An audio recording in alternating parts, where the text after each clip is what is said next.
ఒకసారి ఈ వీడియో చూడండి. ప్రియా చౌదరి గారికి మెంటల్ వచ్చింది. ఓకేనా అండి? కోవా కోవా ఒక స్పూన్ తీసుకుందామండి. ఒక స్పూన్ తీసుకుందాం. బాగా ఇగో ఇలా ఇలా ఇలా ఇలా మొత్తం పెట్టారండి. ఓకేనా? ఇప్పుడు ఇది కోవా బన్ను. ఓకేనా? బన్ను. ఇప్పుడు నేను అమ్ముతున్నా. నేను ఒక పర్సన్ ని, సామాన్యురాల్ని నేను అమ్ముతున్నా. ఓకేనా? ఇది నీకు ఇవ్వాలి. ఇప్పుడు తినమ్మా. అదే మేడం తినని చెప్పి ఊసారండి. అదేంటి సామాన్యుడు కోవా బన్ను తినవా? మత ఘర్షణలో తీసుకొస్తావా నువ్వు? తినో, మర్యాదగా తిను. ఉమ్మేస్తే నేను తింటాను. మరి వాడు ఉమ్మేస్తే నువ్వు తింటావా? నేను తిన్నాను. నేను హిందువునయ్యా, అయితే పర్వాలేదు తిను. మరి మనం బాయ్ బాయ్ మతాలు ఎందుకు వస్తే మీరు ఉమ్మేస్తే నేను తింటా. మరి వాడు ఉమ్మేస్తే ఎట్లా తింటున్నావు? ఇది కదా మేము మాట్లాడింది.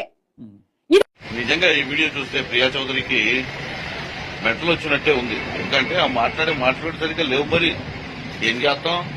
అట్లా తయారైపోతున్నారు మీడియా వాళ్ళు ఈ మధ్య. ఎట్టబడితే అట్లా మాట్లాడుతుంది.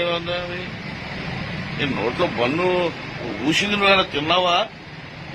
ఎట్టబడితే అట్లా మాట్లాడేస్తుండవు. లేదు వాడు ఒలి ఊసింది తిన్నావా ఏంటి? లేకపోతే ఎక్కడైనా వస్తుండే నువ్వు చూసినావా?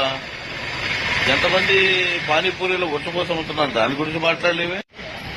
అదే పానీపూరిలో వేరే పోసాను అమ్మినప్పుడు నేను ఎవరే అడిగిపోయింది ప్రియా చౌదరి గారు.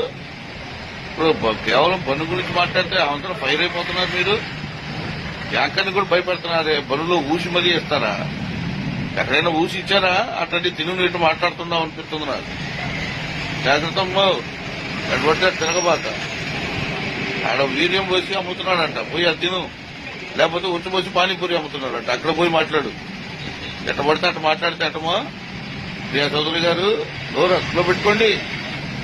బిడబిడా మాట్లాడితే సరిపోతుంది. లోక జ్ఞానం నేర్చుకోండి. మరి జాగ్రత్తగా ఉంటారండి. మరి